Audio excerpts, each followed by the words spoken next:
Eh, Selamat malam, Pak Richard. Perkenalkan, nama saya Iwayan Murita Dijaya, dan di sini ada dua teman saya, yaitu Stephanie Michelle dan Vidya Lia Rizky. Dan pada pembahasan kali ini, yang akan dibahas oleh Stephanie terlebih dahulu. Ya, terima kasih Mudita. Pada video ini, kelompok kami akan membahas mengenai argumen mengenai ateisme, atau dijawab dibalas dengan argumen yang mendukung keberadaannya adanya Tuhan. Sebelum membahas lebih jauh, kita perlu mengerti apa itu ateisme. Ateisme itu merupakan sebuah pandangan filosofi yang tidak mempercayai keberadaan adanya Tuhan dan dewa-dewi maupun penolakan terhadap teisme.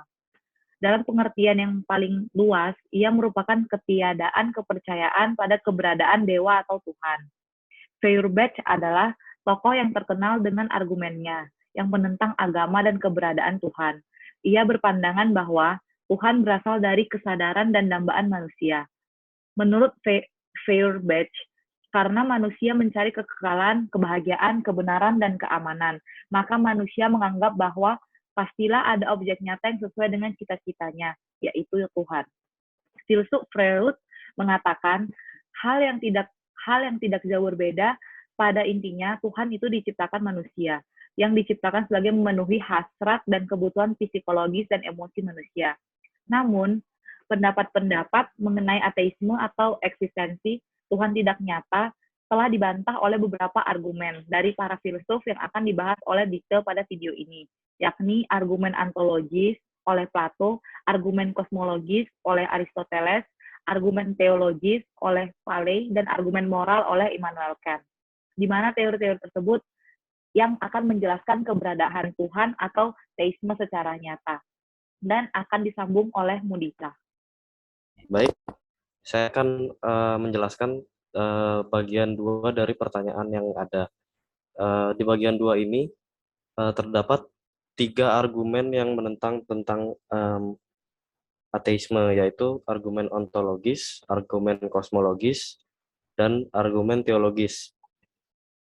Nah, yang pertama, argumen teologis itu adalah kepercayaan terhadap adanya Tuhan dalam pikiran, yang dimana Saint Anselmus pernah berkata, "You are something than which nothing greater can be taught."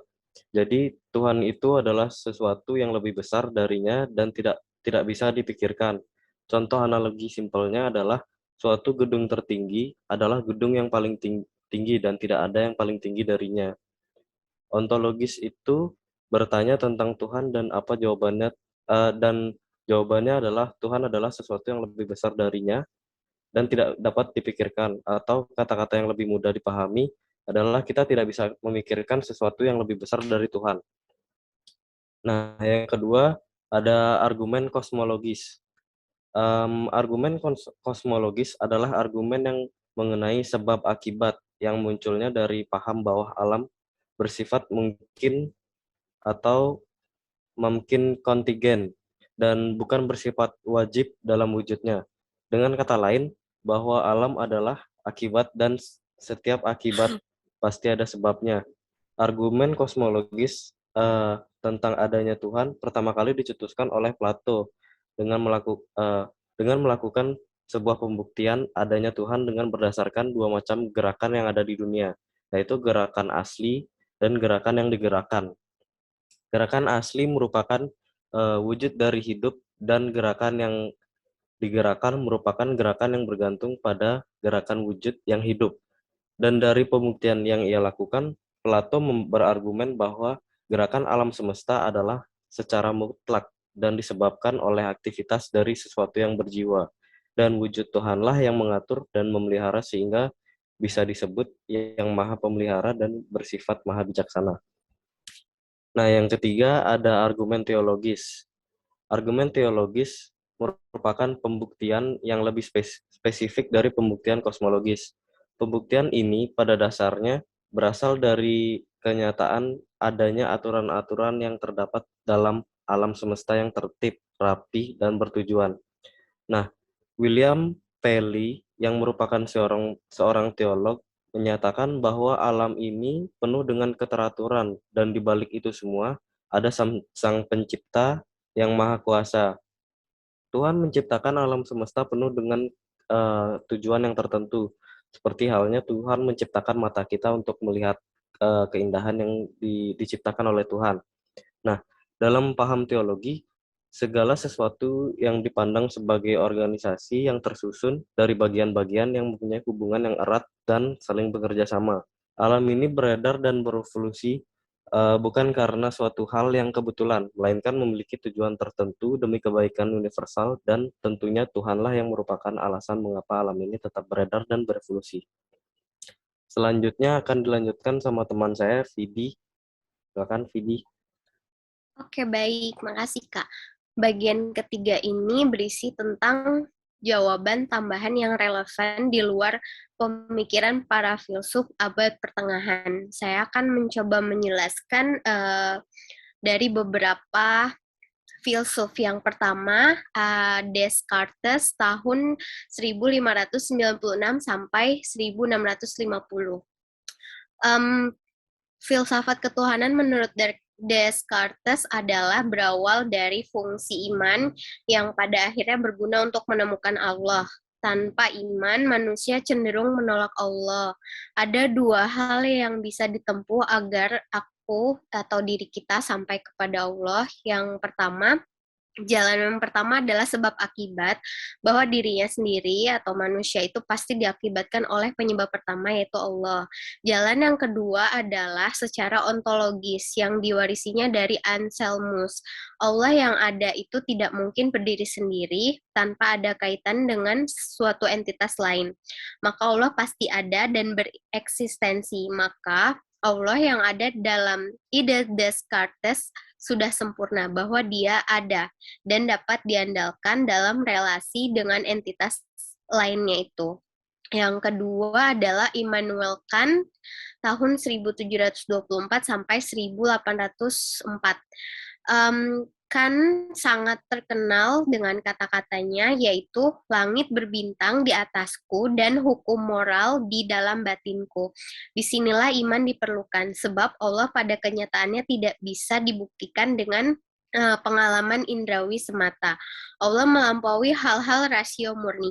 Ajaran Kant tentang Allah ditemui dalam hukum moralnya melalui beberapa tahap. Yang pertama, Allah adalah suara hati, Allah adalah tujuan moralitas, Allah adalah pribadi yang menjamin bahwa orang yang bertindak baik demi kewajiban moral akan mengalami kebahagiaan sempurna. Dan menurut Kant, ada 3 jalan untuk membuktikan adanya Allah di luar spekulasi belaka. Dan hal ini dimungkinkan dimulai dari menganalisis pengalaman, kemudian menemui kualitas dari sense dunia kita. Lalu meningkat menjadi hukum kausalitas mencapai penyebab di luar dunia. Dan yang kedua, berdasar hal pertama, kita masih ada tatanan pengalaman yang tidak bisa dijelaskan. Yang ketiga, di luar konsep-konsep itu, manusia memiliki priori dalam rasionya, dan itu menjadi penyebab yang memang ada. Yang ketiga, Schleiermacher tahun 1768 sampai 1834. Tetapi baginya Allah lebih baik tidak ditelusuri dengan metafisika belaka, tetapi perlu dihayati kehadirannya, yaitu dengan kontemplasi. Baginya Allah yang tidak bisa ditangkap indrawi tidak bisa juga dilacak dengan rasio murni. Allah adalah sang universum. Schleiermacher mendekati Allah bukan dari teori spekulatif, bukan dengan pendekatan moral praktis, melainkan pendekatan intuitif batin. Dalam bahasanya melalui kontemplasi dan perasaan. Disinilah agama merenungkan sang universum. Di dalam caranya mengekspresikan diri dan tindakannya, agama ingin mendengarkan bisikan suara sang universum itu dengan hikmat. Dalam kepasihan anak-anak, agama ingin ditangkap dan dipenuhi oleh daya pengaruhnya. Maka tugas agama dalam cari menemukan Allah yang ada di luar dirinya. Agama harus tinggal dengan pengalaman-pengalaman langsung untuk mencari Allah dan mencari keterhubungannya secara menyeluruh, bukan berfilosofi. Nah, saya akan menyimpulkan kesimpulan dari kelompok saya. Pendapat-pendapat mengenai ateisme atau eksistensi Tuhan tidak nyata telah dibantah oleh beberapa argumen dari para filsuf yang akan dibahas lebih detail dalam video ini, yakni argumen ontologis oleh Plato, argumen kosmologis oleh Aristoteles, argumen teologis oleh dan argumen moral oleh Immanuel Kant. Selain itu, kesimpulan yang bisa kami ambil dari semua argumen yang diberikan filsuf pada kala itu semua sangat logis dan memang terbukti adanya. Terkait dengan itu, memang tidaklah mudah untuk menjelaskan bagaimana eksistensi Tuhan kepada kaum ateisme atau kepada seseorang yang tidak bertuhan. Karena sama sulitnya dengan menjelaskan warna hitam kepada orang buta atau orang yang tidak melihat. Demikian